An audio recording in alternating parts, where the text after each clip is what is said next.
తెలంగాణ జాగృతి అధ్యక్షురాలు తన సోదరి కవితను పార్టీ నుంచి సస్పెండ్ చేయడంపై బీఆర్ఎస్ వర్కింగ్ ప్రెసిడెంట్ కేటీఆర్ స్పందించారు. ఈ రోజు జరిగిన మీడియా సమావేశంలో కవిత సస్పెన్షన్ గురించి విలేకరులు అడిగిన ప్రశ్నకు ఆయన సమాధానమిచ్చారు.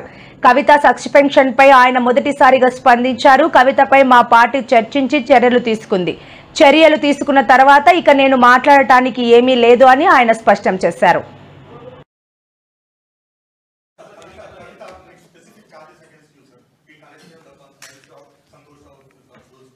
See Rahul, I'll tell you one thing.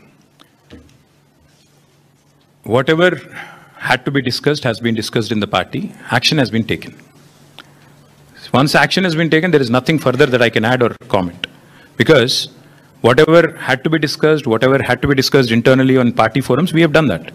And we have acted. And therefore, after the action has been taken, there is nothing further for me to comment or elaborate on.